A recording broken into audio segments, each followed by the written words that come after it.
Hello friends, ഇന്ന് നമ്മൾ ഉണ്ടാക്കാൻ പോകുന്നത് വളരെ സിമ്പിളായിട്ടുള്ളൊരു ചിക്കൻ കറിയാണ്. അപ്പോൾ ഞാനിവിടെ ഒരു 1/2 കിലോ ചിക്കനിൽ നേരത്തെ തന്നെ മാരിനേറ്റ് വെച്ചിരുന്നു. ഒരു 2 സ്പൂൺ തൈര്, ഒരു 2 ടീസ്പൂൺ കൊറിയൻഡർ പൗഡർ എന്ന് പറഞ്ഞാൽ മല്ലിപ്പൊടി, പിന്നെ 1 സ്പൂൺ മുളക് പൊടി, പിന്നെ കുറച്ച് കുരുമുളക് പൊടി, ഉപ്പെല്ലാം ചേർത്ത് നേരത്തെ തന്നെ മാരിനേറ്റ് ചെയ്ത് വെച്ചു. അതിൽ കുറച്ച് ഇഞ്ചിയും വെളുത്തുള്ളിയുടെ പേസ്റ്റ് കൂടെ ചേർത്തു കേട്ടോ.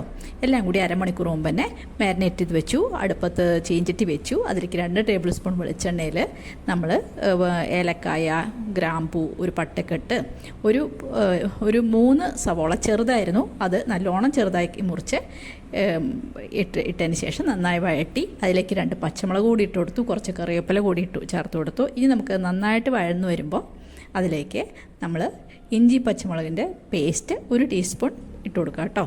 എന്നിട്ട് അതുകൂടെ നന്നായിട്ട് മൂത്ത് വരുമ്പോൾ നമുക്ക് തക്കാളി അരച്ച് ചേർക്കാം കേട്ടോ. അപ്പോൾ നന്നായിട്ട് വഴറ്റുക.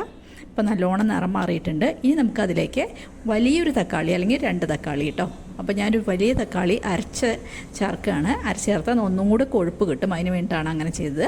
എന്നിട്ട് നമുക്ക് നന്നായിട്ട് വഴറ്റി ആ തക്കാളി നല്ലോണം മൂത്ത് വരുമ്പോൾ നമ്മളതിലേക്ക് 1/4 ടീസ്പൂൺ മഞ്ഞൾപ്പൊടി, പിന്നെ ഞാനൊരു 3 ടീസ്പൂണോളം മല്ലിപ്പൊടി ചേർത്തു കേട്ടോ. പിന്നെ ഒരു 1.5 ടീസ്പൂൺ നല്ല മുളക് പൊടിയാണ് ചേർത്തത്. കാശ്മീരി മുളക് പൊടി ഉണ്ടെങ്കിൽ 2 ടീസ്പൂൺ നല്ലോണം ചേർത്തോളൂ. പിന്നെ കുരുമുളക് പൊടി താല്പര്യമുള്ളവർക്ക് കുറച്ചും കൂടി ചേർക്കാം കേട്ടോ. ഞാനിവിടെ കുറച്ച് ഗരം മസാല ചേർത്തു 1 സ്പൂൺ. എന്നിട്ട് നന്നായിട്ട് നമ്മുടെ മസാല മൂത്ത് നല്ല എണ്ണ തെളിയുന്നവരെ നമ്മൾ നന്നായിട്ട് വഴറ്റണം. അതുവരെ വഴറ്റി കൊടുക്കുക. ഇപ്പോൾ നമ്മുടെ മസാലയൊക്കെ നന്നായിട്ട് മൂത്ത് വരാൻ തുടങ്ങിയിട്ടുണ്ട്.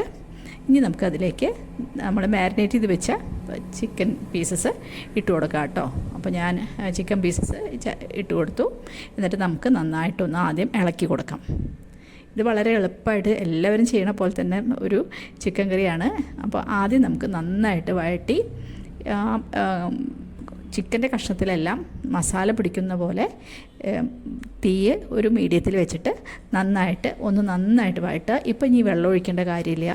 അപ്പോൾ നമ്മൾ നല്ലോണം ഇളക്കി നല്ല പാകമാക്കി നമുക്ക് അടച്ച് വെച്ച് വേവിച്ചതിന് ശേഷം ഒരുവിധം വേവാകുമ്പോൾ കുറച്ച് ചൂടുവെള്ളം ചേർക്കാം. പിന്നെ അത് ഗ്രേവി വേണ്ടത്ര നമുക്ക് ചേർക്കാം കേട്ടോ. അപ്പോൾ നല്ലോണം ഇളക്കി കൊടുക്കുക. അപ്പോൾ ചിക്കൻ എല്ലാം മസാലയിൽ നല്ലോണം ഇളക്കി കൊടുത്തു. ഇനി നമുക്ക് ഒന്ന് അടച്ച് വെച്ച് വേവിക്കാം. അപ്പോൾ അടച്ച് വെക്കുകയാണ്. അടച്ചു വെച്ച് ഒരു 15 മിനിറ്റ് ഇടയിലൊന്ന് ഇളക്കി കൊടുക്കാൻ വേണം കേട്ടോ. അപ്പോൾ ഞാൻ ഇടയ്ക്ക് തുറന്ന് നോക്കിയപ്പോൾ ചിക്കനിൽ വെള്ളമൊക്കെ വന്നിട്ടുണ്ട്. ഇനി നമുക്ക് വേണമെങ്കിൽ കുറച്ച് ചെറിയ ചൂടുവെള്ളം ചേർക്കാം.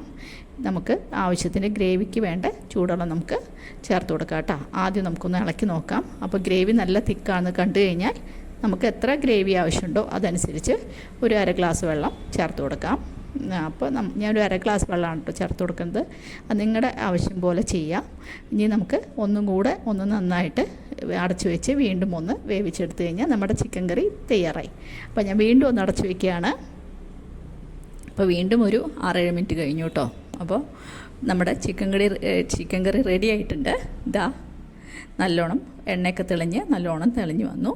അപ്പോൾ ആവശ്യത്തിന് ഗ്രേവിയായി. ഇനി നമുക്ക് സ്റ്റവ് ഓഫ് ചെയ്യാം. അതിൻ്റെ മീതെ നമുക്കൊരു ഫ്രഷ് ആയിട്ടുള്ള കറിവേപ്പില കുറച്ച് വേണമെങ്കിൽ ഇട്ട് കൊടുക്കാം കേട്ടോ. ഇനി വേണമെങ്കിൽ ഉള്ളി വറുത്തിടണമെങ്കിലൊക്കെ നാളികേരക്കൊത്ത് വറുത്തിടണമെങ്കിൽ ഒക്കെ ആവാം കേട്ടോ. അപ്പോൾ ഞാൻ ഇവിടെ കുറച്ച് ഫ്രഷ് ആയിട്ടുള്ള കറിവേപ്പില ചേർത്ത് കൊടുത്തു. ഇനി നമുക്ക് സ്റ്റവ് ഓഫ് ചെയ്ത് സെർവിങ് പ്ലേറ്റിലേക്ക് മാറ്റുകയും ചെയ്യാം കേട്ടോ. അപ്പോൾ എൻ്റെ ചിക്കൻ കറി ഇഷ്ടമായെങ്കിൽ എല്ലാവരും ലൈക്ക് ചെയ്യുക. അതേപോലെ എല്ലാവരും ഷെയർ ചെയ്യുക. ആരെങ്കിലും എൻ്റെ ചാനൽ ആദ്യമായിട്ട് കാണുന്നുണ്ടെങ്കിൽ ഒന്ന് സബ്സ്ക്രൈബ് ചെയ്ത് സപ്പോർട്ട് ചെയ്യാം കേട്ടോ. ഇനിയൊരു പുതിയ വീഡിയോ ആയിട്ട് അടുത്തന്നെ കാണാം. താങ്ക്